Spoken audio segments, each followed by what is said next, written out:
Ronnie and Reggie Kray, the twins who became the undisputed bosses of East End Gangland. Were they born villains, or did fate shape them for the role? A lot of people stole things because they were hungry.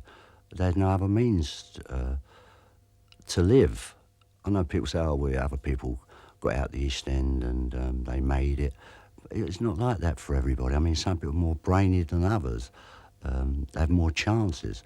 And in your life, you mean to go one way and you're pulled another. It's not the individual's fault all the time. The Krays had got something about them that was almost indefinable. To say that they were personalities is wrong because they projected an aura of evil, of power. They would resort to violence at the slightest provocation to establish a reputation. And this they did very, very successfully, so that not only foreigners and people that intruded into the East End, but members of their own gang respected them because of that violence. But if the Krays were so evil, why did the community in which they lived put up with them for so long? In London's poorer quarters, the line between right and wrong had long been blurred. Many of life's simple pleasures were outlawed by the state. Late-night drinking, card and dice games, and off-course betting. I mean, I lived in a place called South Grove Buildings. It was a big old block of flats. There was at least 3 bookmakers in there, used to take the bets. And they all got a living, and all of a sudden they might say to my dad, Barney, my dad's name, Barney, got to nick you today. So at B's turn to get nicked, they'd take him to court. Illegal bookmaking, street bookmaking, might get found for a £5. The East End contained many illegal drinking and gambling clubs, which were frequently targeted by the police. People were in there playing cards, and then the police would raid it. They'd take them to the police station, have to appear in court next morning, get fined 10 shillings, 5, whatever it was in them days. And that's where the people thought, what are we doing wrong? All we're doing is playing cards. We're not doing anything wrong. And they're arresting us. And so they lost their respect for them. Down the East End, the police were sort of natural enemies in some extent. And people didn't come running in with information unless it was to their benefit. Because there was so little respect for the law itself, many East Enders were unwilling to call on the police to investigate even serious crimes. They're a community of their own. They've lived hard, they've had a hard time, but it was their ethics and a code of honour that you didn't normally grasp. But this code of honour exposed the community to exploitation by professional criminals who turned it to their own advantage. In the East End, the law that was enforced was often the law of the Kray Twins, Ronnie and Reggie. The twins ran that part of London like an iron rod. There was nothing that went on in that East End that they didn't know about. If there was a wrongdoing, get off the manor, because they would come down on you like a ton of bricks. Well, you know, they keep saying about protection. They was running the protection racket. It wasn't actually like it sounds. They would go into a place and say, if you don't give me we'll look after you. If you don't pay this, you'll be in trouble and all that. The people actually used to go to them and want them to look after it and let it be known that they was looking after a place. They wasn't actually, I suppose it is a protection racket in a way, but it was worked on a different basis. People used to go to them and ask them to look after them. There were lots of people that walking into pubs that were taking a lot of money in those days. Remember, we were talking about the early 60s, when live music and good entertainment was throughout the East End, throughout every part of London. And protection money was being asked for. And therefore, rather than pay 3, 4, 5, 10 bullies, it's better to go and ask Ronnie and Reggie Kray, could you just appear for 10 minutes or have 1 or 2 drinks in our pub on a Saturday night? Once it was known as a pub that the Krays used, then that publican didn't have any more trouble. They only went into people that were breaking the law. You know, like if you had a publican who was having a laugh-to-timer, then they could go into him. Or if they had a club where they were doing illegal gambling, dice, spieling or something like that, they would go into them. They want their whack. But no way could they ever go into straight people. Because first, if they come into you, the first thing you do is pick the phone up, give it to the police. And that was it. So the only people they could intimidate were people that couldn't phone the police. I was known as Reggie's man. Scotch Ian Barry was known as Ronnie's man. The twins themselves would never go on an organised robbery or a blagging or anything like that. They considered that the work of jailbirds, in their own words. But as soon as they heard of somebody who had it off, their first concern was, did they know anyone on the team? If they do, then they would go in for their whack, as it was known, their share. If he says, I'm not going to give you any money, you don't jump all over him. You come back and you say he's not going to pay. Now, that would be a different mission. Go and get 3 or 4 guys and go and sit on his house or a pub or a club where he drinks and give him a talking to. Send him to the hospital for a couple of days and then talk to him again. That was everyday firm work. To take the heat off their activities as criminal overlords, the Krays maintained an elaborate facade of public relations. They were very conscious of the public image. They were. They worked a lot on it. And so what they would do is hire or use one of their own clubs and let it be known that they were organising a charity night. They didn't put their hands in their pockets and say, oh, look at this, I'm shocked about the children's unit has got no scanner or whatever. I'm going to put this money in. No, they would get other people to give it to them. Then they would hand it over, the cameras and whatever, and take the glory from it. News of these up-and-coming charitable sportsmen was by now hitting Fleet Street. But to some crime reporters, the story didn't quite add up. Norman Lucas of the Sunday Mirror sought to win the Krays' confidence in search of the truth. He found the twins at their club, the Double R. There was a constant flow of villains in and out, and they would stand at the other end of the bar and there would be whispered conversations, and then Reggie would say, well, I won't be a minute, and he'd detach himself and go along the other end of the bar and have whispered conversations with these various people.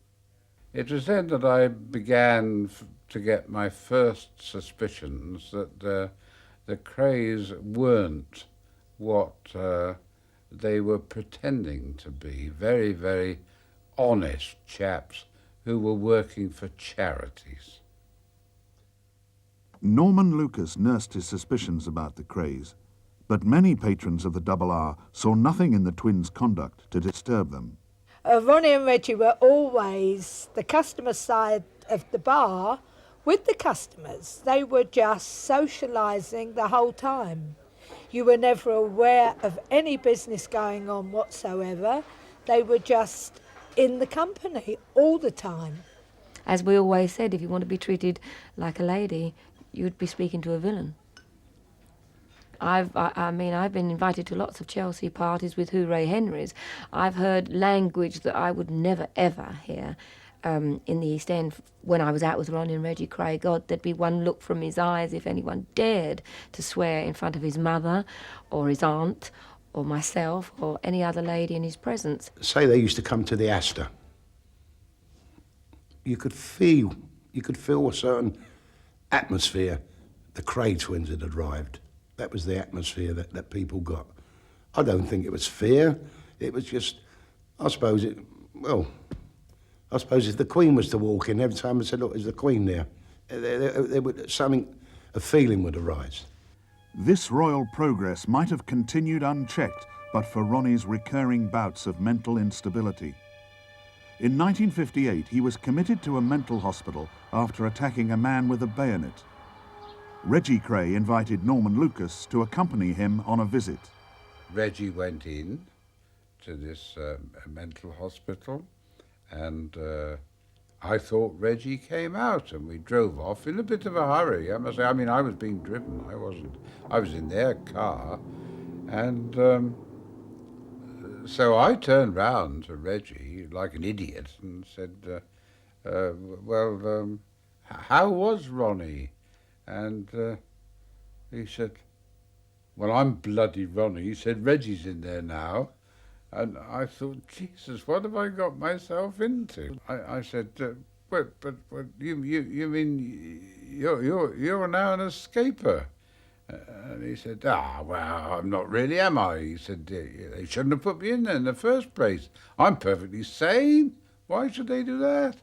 And I thought, well, now where the hell does this put me? I mean, I'm just a newspaper man.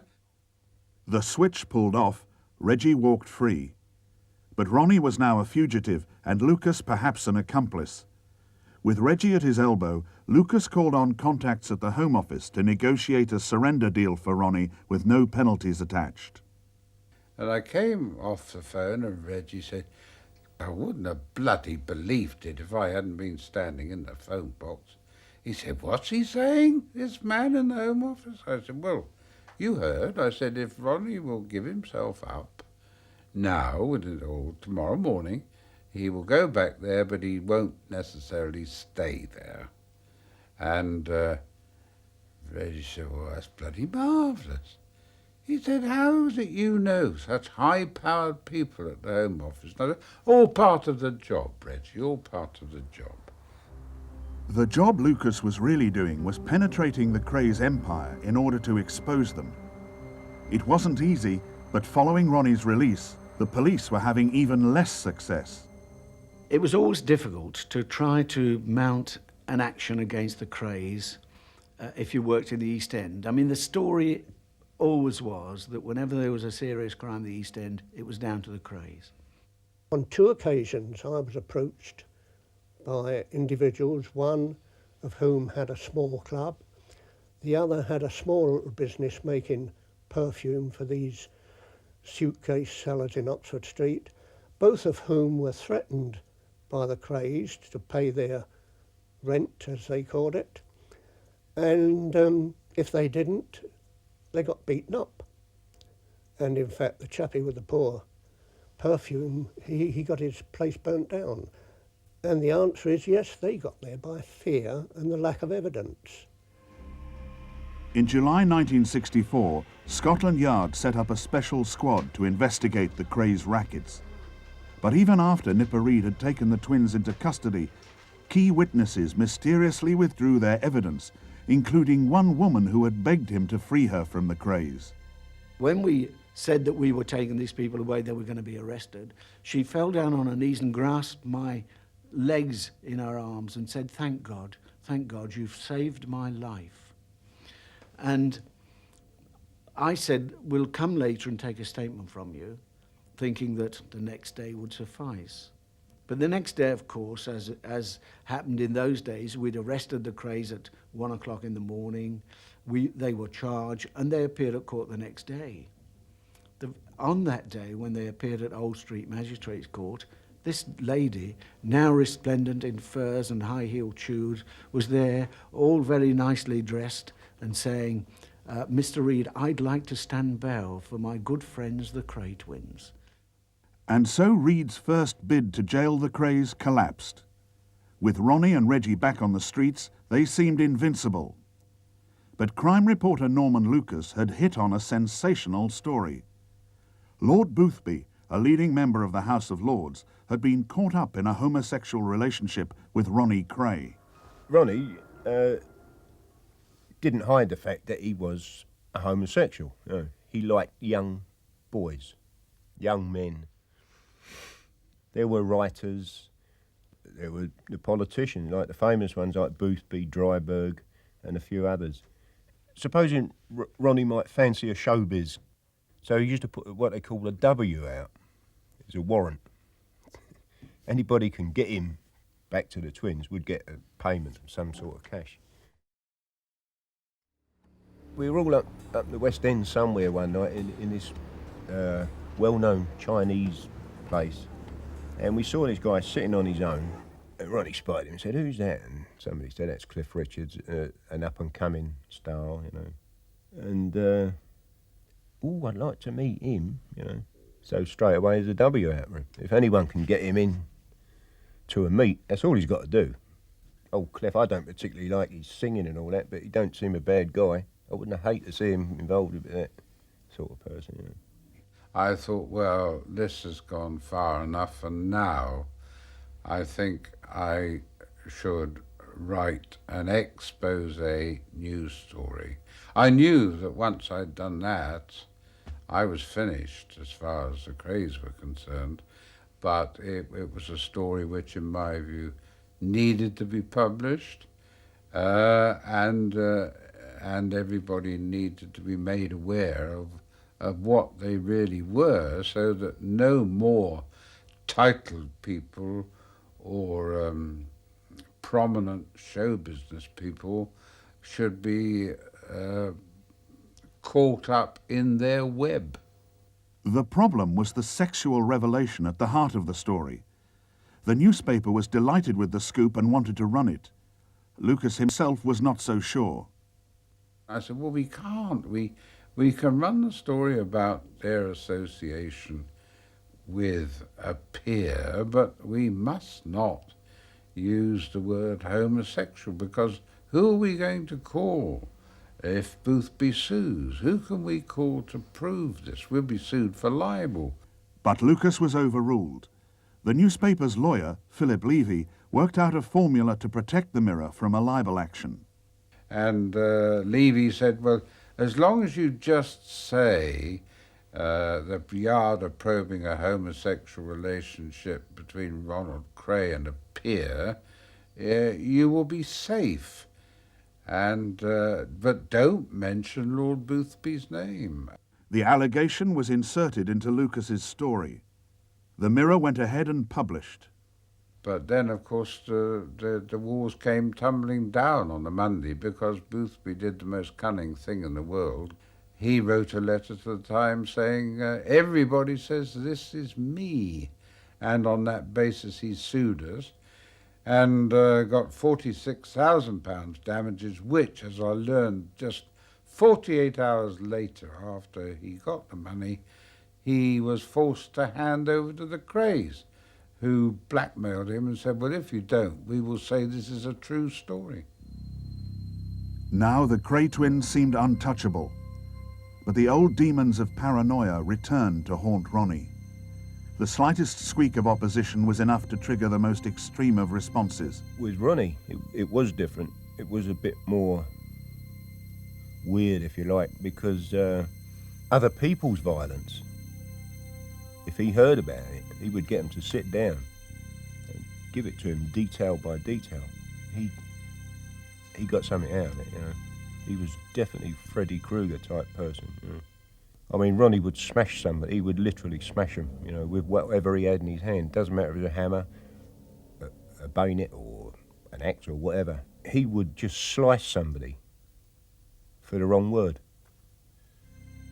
One man with no respect was George Cornell, who had publicly ridiculed Ronnie for his sexual preferences.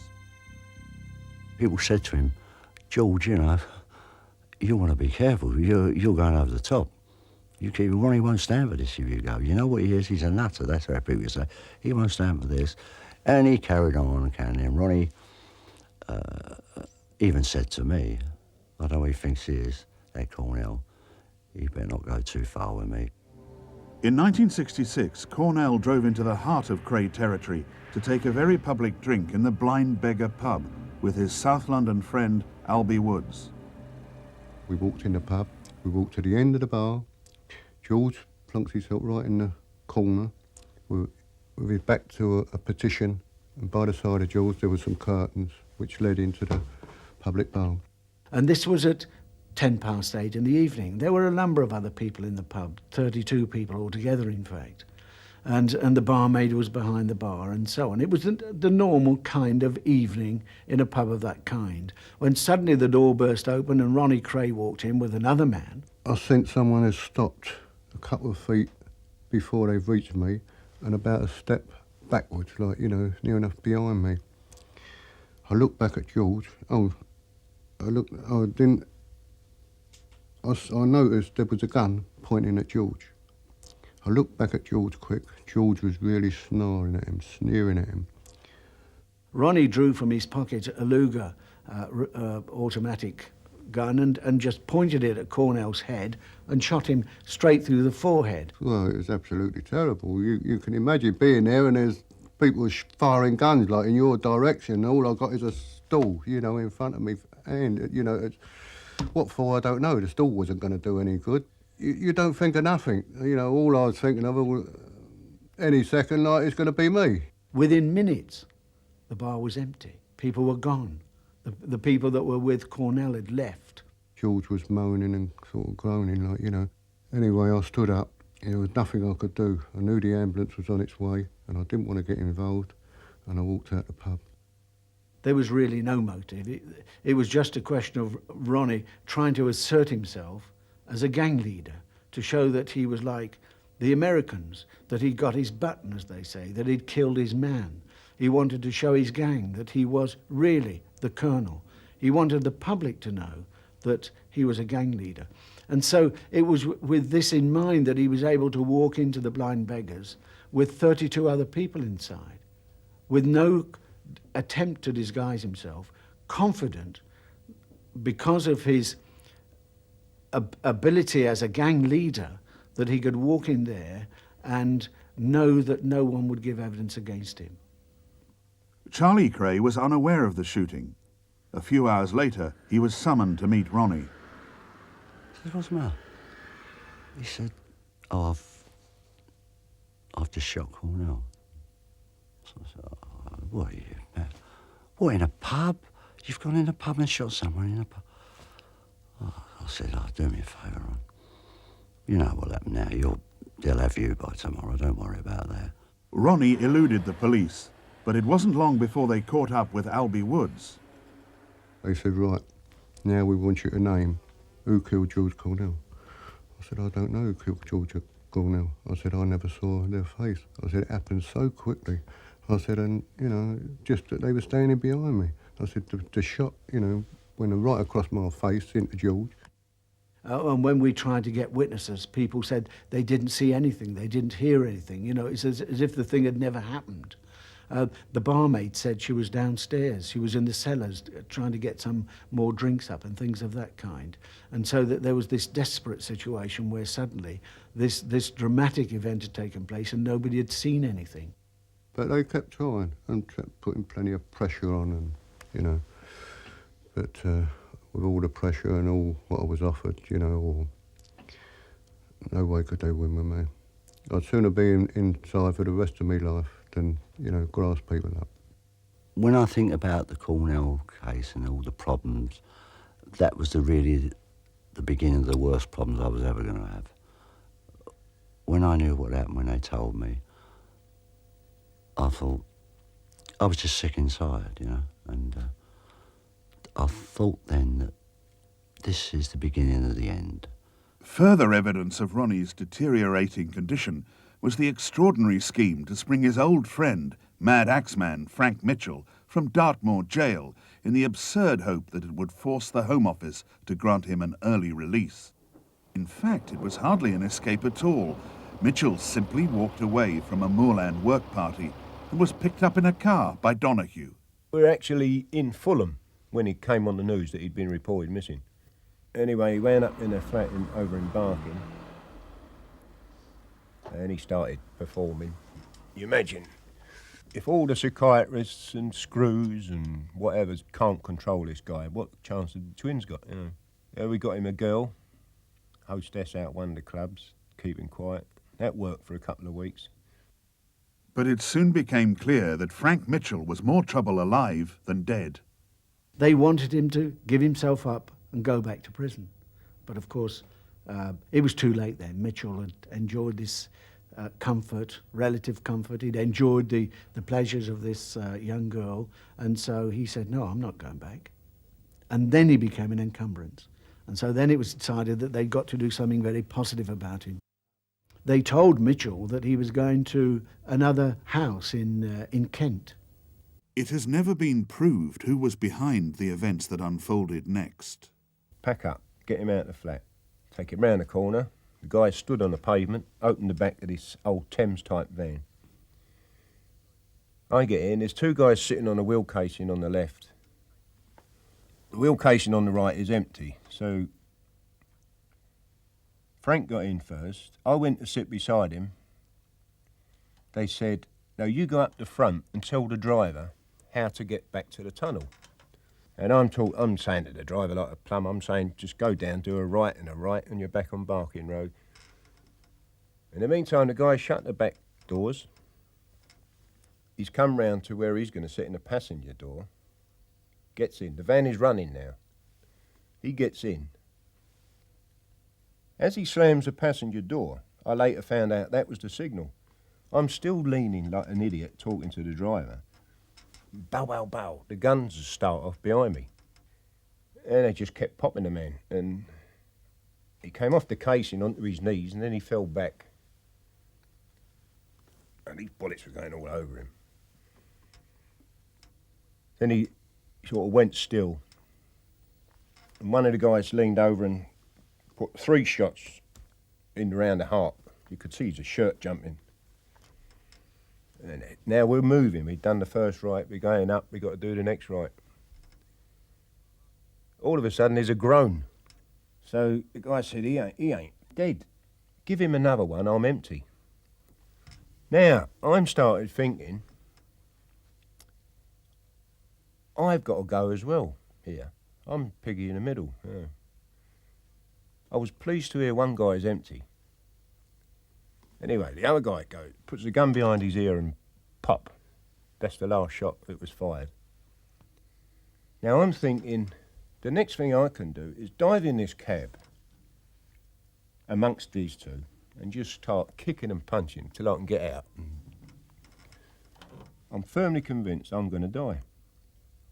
Anyway, we now come back up to the old Barking Road. So I said, right, all you got to do, drop me off here. Hopefully. So the back door was opened, I got out. And I started walking away. I was still waiting for one in the back of the nut as I was walking away. But when I heard the van pull off, that was it, I was pleased. Ronnie's lust for violence was beyond control. This increased the pressure on Reggie. His marriage to childhood sweetheart Frances Shea was cracking under the strain of her husband's criminal lifestyle. Well, she would smile, but, I mean, what's a smile, you know? You can sit in a dentist's chair and open your mouth and it looks like you're smiling, but there was a lot of glamour to it, I suppose, and it must have looked nice at the time, but when she actually saw how the whole thing was made up, with Ronnie screaming in the background and going into his troughs, she must have got sick of, probably frightened of it as well. See, because in the early days they were both homosexual. And then Reggie sort of came away from it. He has asked me how you actually touch a woman to make her excited, liven her up. He didn't know where you touched her, how you touched her or what. And be honest with you, I don't think he knew where to put it while he was married. The problem was, an ordinary person would have gone through a divorce and met someone else. Now, she couldn't do that. If you can imagine some handsome young chap falling for Franny Kray, and Reggie heard about it, you know, he's going to have his legs cut off. You know, so she could never have another life, sort of thing. Just 2 years after her celebrity-style wedding, Franny Kray killed herself with an overdose of sleeping tablets. I've never known anyone in my life to idolise someone like he did her. He really did idolise her. And when she died, it slaughtered Reggie. He was taking tranquilizers, he was drinking, and he was never in a right frame of mind for a long, long time. It just crucified him. Distraught with grief, Reggie Kray was unable to help Ronnie in his desperate struggle with madness. If you went to the house, you would see him sitting in his armchair and he'd be like this. He'd be chain smoking and he'd be popping these heavy pills and scowling. He used to scowl a lot. And if somebody said something, it'd be like a general conversation going on. And if he wanted to listen to one particular person, he'd shut up, you. And now you knew it was time to shut up, because, see, with Ronnie, you could say to him one day, time to go down the caravan or something, you look like you're putting on a bit of weight. That'd be okay. You could say exactly the same thing tomorrow. And you would have to fight for your life. Still no one dared to give evidence against Ronnie. But any chance he might have had of getting away with the murder of George Cornell was smashed the night his brother Reggie killed Jack McVitie with a carving knife. Jack was a man who had to have a drink and a good time. He was a typical what you call a villain. He was over the counter, and what I mean by that, he'd been convicted of bank robberies, he had a record of violence. I'm just giving you a background of what Jack McVitie was like. And it came at a point where I think people started to get a bit fed up with him, bad-mouthing people. All of a sudden, Reggie walked in. Now, right away I knew something was wrong, the way Reggie was reacting. We'd all been drinking that night, because he was biting his lip, Reggie. He wasn't sure, I always got the opinion he wasn't sure what was going on. And he said, who's downstairs? So I said, well, it's me, Chris. And no, he's checked the act down. No, I went, yeah. And he bit his lip. I come upstairs to get a pack of cigarettes out of the machine, and Tony Barry's walking towards me, the club owner. And he says to me, there's a party around at Blonchel's. So we go down to Blonchel's house, which is Nevering Road, and we're having a bit of a joke on the way down. And we go in, and we go down the stairs, and Jack goes running in the room, where's the party, where's the party?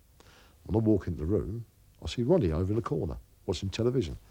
And the next thing, Ronnie pushed past me, went hello Tony, and he hit Jack under the eye of a glass, a gin glass, little glass it was, and he cut him under the left eye. But the next thing that happened, Reggie got a knife in his hand, and Hart pinned him for some reason, got hold of him, and he let him go, and Reggie tried to shoot him. But the gun failed to go off. It's a 32 Mauser. It was a brand new one. Come on, I mean, I don't believe this is happening. These are professional people. I mean, these are the most professional villains in London. You don't do these kind of things. I thought, what have I got myself involved in here? And I said to, I think it was Connie White, I said, Connie, I don't want no part of this. This is so out of order. And Ronnie Kray came out and he said, what's the matter with Chris? And Connie said he didn't come down here for this. In the meantime, Jack jumped up, and this is what exactly happened. He walked over to the window and he punched the window. And the words he said were this, who do they think they are? And he punched the window in timber. And for the first time I was scared. That's what I really felt. I've never told anybody that. And in some ways I felt a coward. There was a part of me wanting to run in and just help the guy out. And a part of me held back because Tony was there, and I mean, I didn't know what he knew or what he didn't know. So I'm really on the horns of a dilemma, you know. Whichever way I turn, I mean, I've got a sword hanging over my head. When the gun failed to go, I thought that would be it. But then again, I look back on it and I think to myself, he had to go. You couldn't leave him free now. We'd set him up. We'd put him in the middle. There was no way out. Whatever way it did, he's going to have to go. The next thing that happened is a carving knife is thrust into Reggie's hand. Now things are moving fast, and all I saw was the knife. He must have stabbed him twice within seconds, because I see him sag, and the next thing that happened, Reggie done him in the neck, and the knife arched. And I turned away then, and as I turned around again, I saw the two Mills brothers running out of the room. And there's Jack on the floor. But he had a gash in his neck, which I would say went a third of the way around his neck. But he was dead, the blood was everywhere. And there was just this silence there for about 30 seconds. No one seemed to realise what had happened. Everyone was looking at each other. And all that happened then was Reggie saying to me, get rid of that, Tony. And they'd gone. I went downstairs, and there's the body laying there. But it's hard to understand unless you was in my boots. I just didn't think he was dead. I just couldn't imagine him. I mean, he's laying there in front of me. I thought he was going to come to life. I thought he was asleep. I just didn't think he was dead. Then we heard a knock from upstairs, and it was Tony. I said to my brother and Ronnie Bent, I said, well, what do we do here? Now, the idea is to get him out of that flat. Went upstairs and got a quilt. You know, one of them big fleecy kind of quilts, the old-fashioned kind. Got one of them. Got Jack's body, put him on the quilt and wrapped it over. Left him in the middle of the floor and systematically went through the whole house, washing up glasses, carpet, pulled that up where there was blood stains and all that kind of thing. Come about maybe 3 o'clock, maybe between 2 and 3, where we ran the body out to the car, lifted up the boot and actually put the body in the blanket and all that in the car, in the boot of the car. Pull the lid down. We then have an argument about who's going to drive it away, because nobody wants to be seen that time in the morning. Now, bearing in mind that I don't know that the offside lamp is not on. It was a 2-tone Zodiac, blue and cream if I remember it right. I and the other guy got in my car and Tony set off in that car, in Jack's car. Now, we pull out and we get onto Mare Street and we're going down Mare Street and I've got this 38. Now, no way am I going to let anybody take Tony. And the arrangement was if I'd have been stopped, there would have been trouble. There was no way I was going to take a stop with that. So there's a police car pulls up, gets between Tony and I thought, if they stop him, I'm going to get out and I'm going to do the business. And I let the other guy with me know that. Some reason or other, they turned off. And Tony went on and he went through the Blackwall Tunnel and I followed him up and I went through it after him. A few hours later, the car with McVitie's body in it was abandoned in South London. So we have a meet with them. The twins about a week later. They'd gone up the country in the meantime. And we had a meet in the Carpenter's Arms. And all that was ever said of it, it was nuisance. Because my brother said to him, was he a grass? Was he a wrong? And they went, no, he was just nuisance. And that is what happened to Jack McVitie. As Charlie Kray told his twin brothers, we could have had a fabulous life before all these murders. We had it made and we could have gone to better things. And as I said, you two would have been somebody. You was fate in life. And I said, now I think it's gone. You've blown it. Everything, you know. Our mother, father, me, you. We're going to go. I know we are. And everything's finished. The police were now investigating the Krays' involvement in at least 3 murders. At last they felt they had the evidence needed to mop up the firm.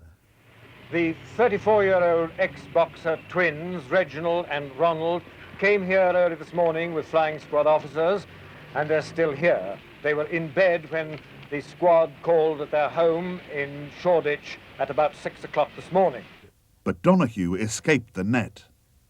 And I didn't know anything had happened till I get in the lift, go up to I forget what floor they were on. I walk along and I see there's 2 coppers outside their flat. Even that wouldn't normally worry me too much. I see their front doors standing up against the wall. And I thought, oh yeah. And one of these coppers said, who are you? I said, my name is Donahue. I've got a cab firm in Bow. And I have a running account with Mr. Kray, and I come once a week to collect. Anyway, he very politely tells me I won't collect that particular week and piss off. So I did, and I was gone. And I went all over the place. Wound up in Bethnal Green. 3 weeks later, the squad came in, and that was it, wiped up. Nicked. Somebody said, have you heard about the Krays? I said, no, I haven't. He said, they've all been arrested. They made a dawn raid. Well, it wasn't a matter of weeks before I was staying at a hotel called the Hearts in Walsall that the police made a raid there and brought me down to Tintagel House. At their headquarters on the south bank of the Thames, the investigating team headed by Leonard Nipper Reed was searching for the first cracks in the wall of silence that protected the Krays. You see, this was a conspiracy between a number of people. And when you get that situation, unless one or other is prepared to give evidence for the Crown, then it's impossible to break that silence. I tried it, as I've explained, with 3 of the participants, and all of them had rejected my overtures. And Nipper said, well, do you want to talk to us now? So I said, no, I don't want to talk to you. Why should I want to talk to you? We are asking you what you know about the murder of Jack the Hat McVitie. I said, I don't know nothing. Well, as we've got it, you were there but took no actual part in the murder. In fact, you quietly protested about it. I said, I don't know what you're talking about. So I'm not only defended, I mean, I'm lumped with them anyway. There's no way I can get out of it. If I want to change solicitors, I'm going to offend them. You understand what I mean? So really, there was no way of even fighting the case. And really, I mean, there were in many respects, anything you said to defend yourself put them in a very, very bad position. So invariably, we said nothing. As far as the twins were concerned, it didn't happen. We can't be seen to be saying something did happen when they deny all knowledge of it. That's a nail in their coffin. And bearing in mind, we were with them. We were involved here. It's not our row, but we were involved. So we've got to sink with them, whether we like it or not. People have said to me many times, I wouldn't have done that.